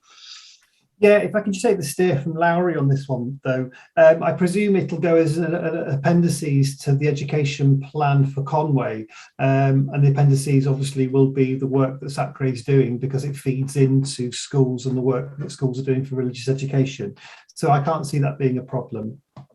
Right. Okay. Lowry's gone, hasn't she? Yeah. No. Sorry. No, I agree, Phil. It needs to go in the service plan. That's fine. Great. Okay. Well, that's good to have that confirmation. Okay. On that basis, we also need to look at its publication and circulation. And I'd be interested to hear your advice with regard to this, Larry.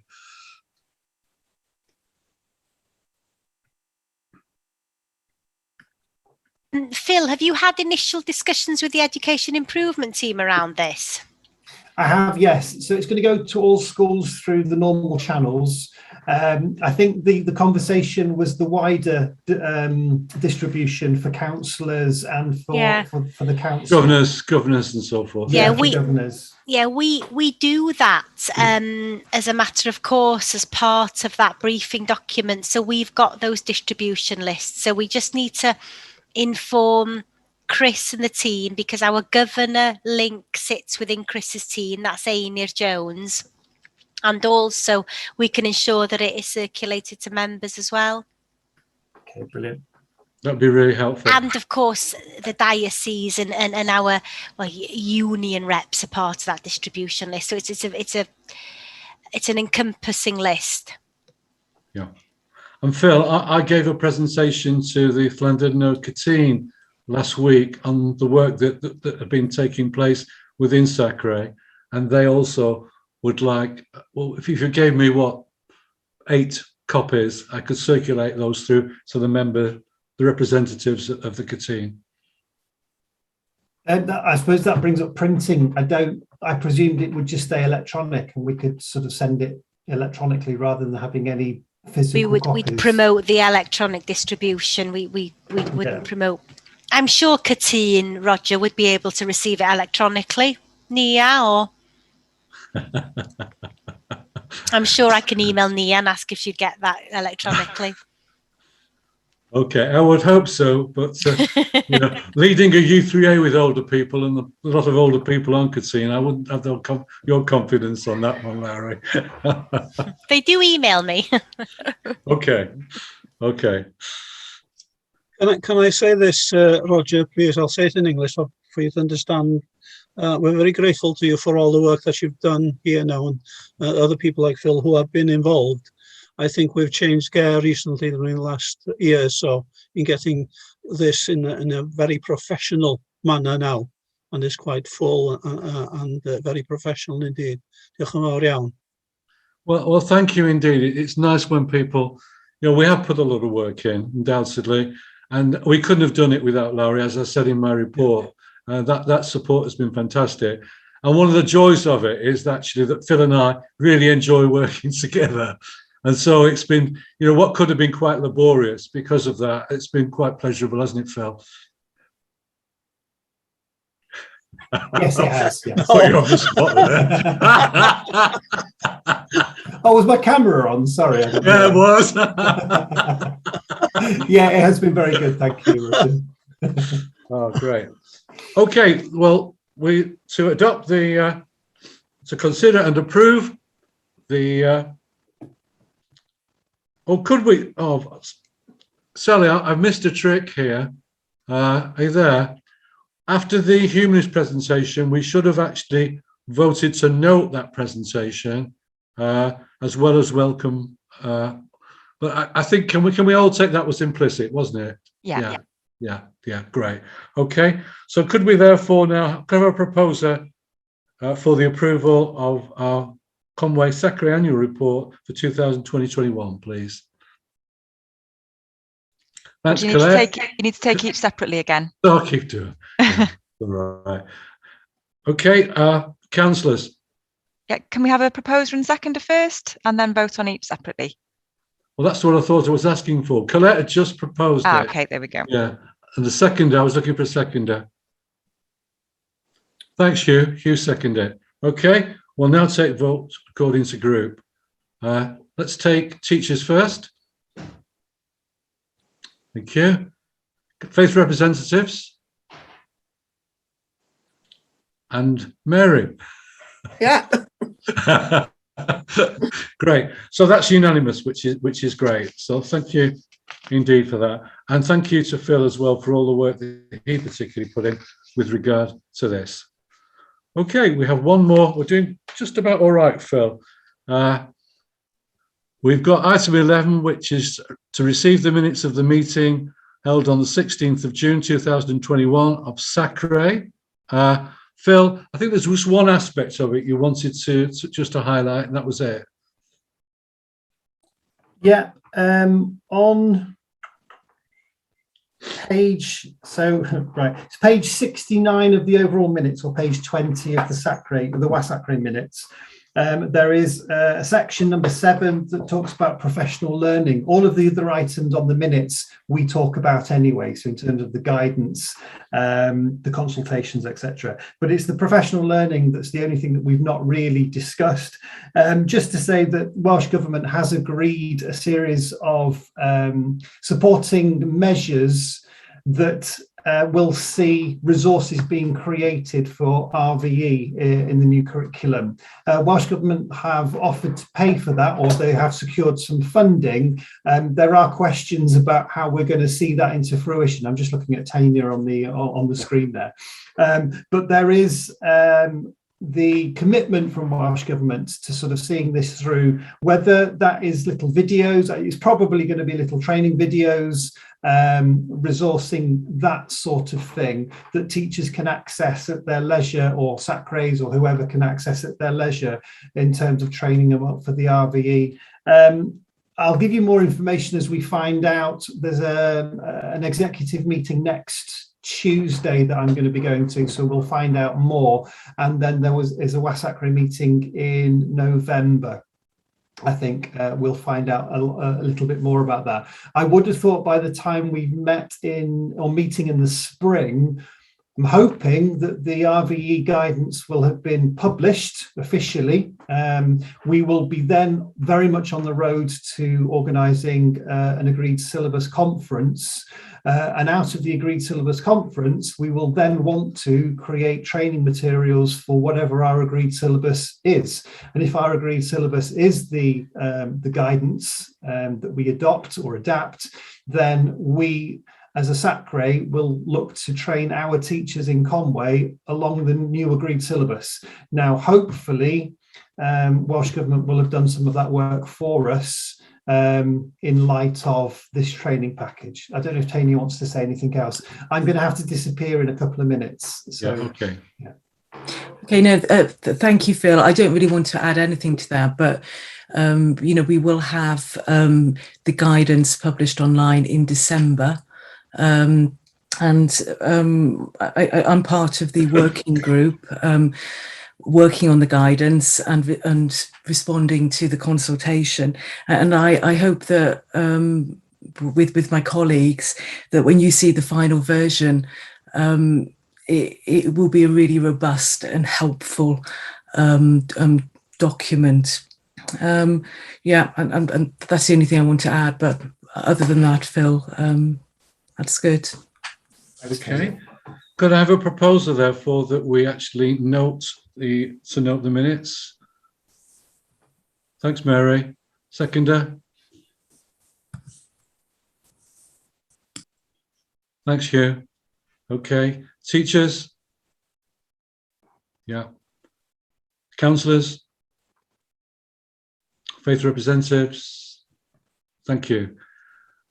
Okay, I think Phil will be disappearing, but actually, Lowry, there was one thing that I forgot to raise under matters arising, which perhaps we could just mention under A or B at the end. And that is, you did say to you, was that you're going to let us have the minutes of the Gware Management Board.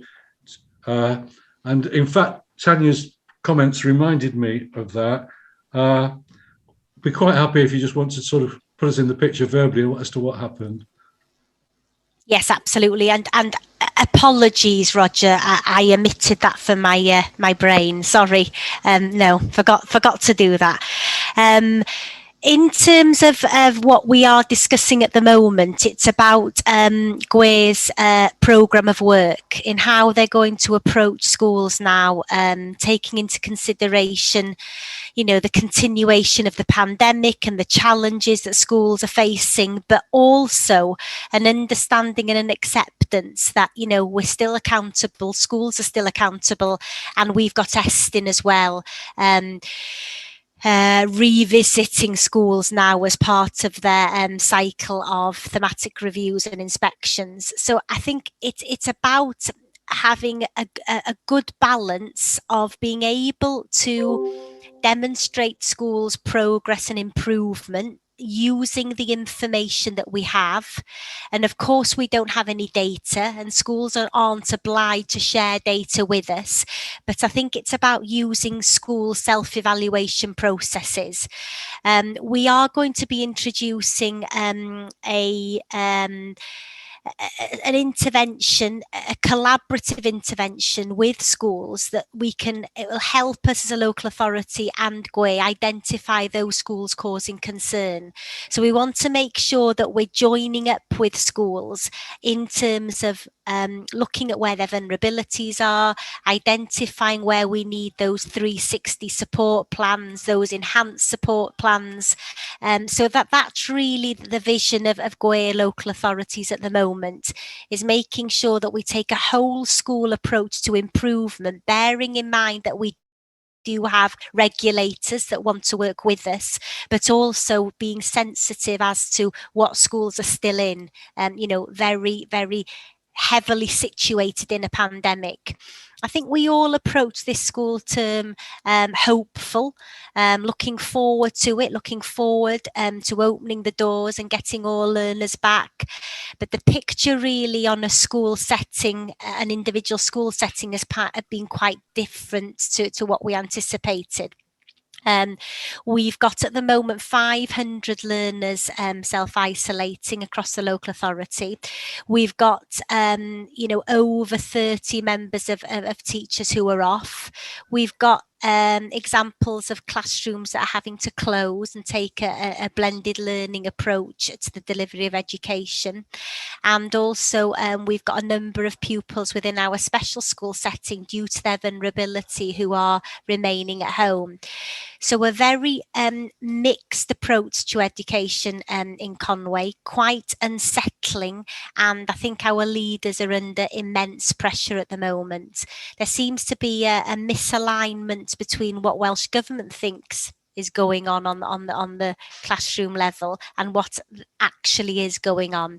So we've joined up with all 6 local authorities now in the region with our portfolio leads. Councillor Fallon has been very supportive, and we've written to the Education Minister outlining these stresses and strains, outlining the challenges, and really drawing their attention to the lack of support that we feel at a local level that we're getting from our government. So I wanted to sound more hopeful today, I think, in welcoming everybody to the new school term. But unfortunately, at the moment, it still feels as if we're in the thick of it. We're battling with legislation. We're battling with COVID cases. And also we're battling against community expectation. The community expectation is that the schools are there, fully fledged, opening, education is being delivered, but that's not what the picture is. So we really are stressing that Welsh Government need to make communities across Wales aware of what the picture is in terms of COVID rates. Welcoming the vaccination of 12 to 15-year-olds, which we're rolling out now, not in school settings, but in vaccination centres. But unfortunately, in our 16 to 19 cohort, we've seen the lowest uptake in Wales for the vaccination. So we're going to be doing a little bit of communication and PR in accordance with our comms team centrally. So lots of challenges, and whilst we do have a robust work programme in place, we are still trying to make sure that they're sensitive as well to our individual school needs and the challenges that our leaders are facing. You mentioned a collaborative approach to intervention, but you did say that gathering evidence in the current situation is very difficult. So what criteria will you be using for making collaborative interventions? Yeah, well, in terms of gathering data, of course, we have the centre determined grades. So that's an estimation of how pupils have performed over the last 2 years by now. But I think we need to go beyond that. It's about a whole school approach to gathering data. We need to do it with them rather than them feeling that we're doing it to them. So it's about regular visits, regular meetings with heads of departments, with school leaders, looking at their self-evaluation processes, supporting them through that self-evaluation. And also as well, we need to be supporting schools with their readiness for the new curriculum. We know that we've got some schools that were part of the original Pioneering Schools programme who are further ahead than other schools. So it's about taking that cluster approach now, getting really schools to support each other in making themselves ready for the new curriculum. It's a really unusual, unique, difficult time in education. We've got this exciting curriculum that we're ready to embrace, but we've got these enormous obstacles, which mean that many of our year 11s and year 13s have missed. We're only 4 weeks in, some have missed 3 weeks already. So, you know, the challenges are immense, and you know, we're polarized in terms of what we can offer. Yeah. Well, I think just from our perspective, and many of us around this table, in fact, are people of faith, we clearly need to put our schools and our students on our prayer list. Yeah. So thank you for bringing us up to date on that, Lowry. And we wish you all the very best in your job in leading in this very, very difficult, challenging situation. You'll be much in our thoughts. Diolch yn fawr. Well, thanks, everybody. Thank you again for your contributions, but we have to fix a date for the next meeting. And Laura, Sally, have you got any suggestions for us? In terms of the next meeting? Yeah. When I'd have to go and have a look at our committee calendar, but when are you hoping to hold it? What months? Phil's gone. I think we thought we need to get away from the beginning of term because of the pressures on our teachers. Yeah. So I think probably, I mean, from your perspective, Larry, what would it be, late October or beginning of November, somewhere about there? Yeah, I think, Sally, that this time really, end of September, beginning of October is for ideal. Okay, yeah, no problem. So in terms of the next meeting? So we'll go in, that will then be end of February, beginning of March, yeah? Obviously avoiding the half term. Yeah. Please, yeah. Yeah, okay, I'll have a look at our committee calendar because obviously we can't clash with anything else. Okay, don't. So you circulate that to all of us. Colette has a hand raised. Sorry, Colette. Could I just ask, do we need to apply if we want to go to the next SACRE meeting? I know we've had the details from Sally, but is there do we need to register our intention to attend? Yeah, I think we need to register our intention to attend. I mean, that doesn't mean you have to go, but to let them know. Yes, if you'd like to go on our behalf, Colette, I think we'd really appreciate that as well. I don't mind. Yeah, sorry we didn't raise. I also raised that under SACRE with Phil disappearing. I forgot. So, I'll remember to keep quiet next time. Okay, so if we could record that, Sally, that would be really good. And yes, yeah, thank you very much. We look forward to your reflections alongside the next SACRE report. Well, thanks again, everybody, for your contribution, and look forward to seeing you next time. Take care. God bless.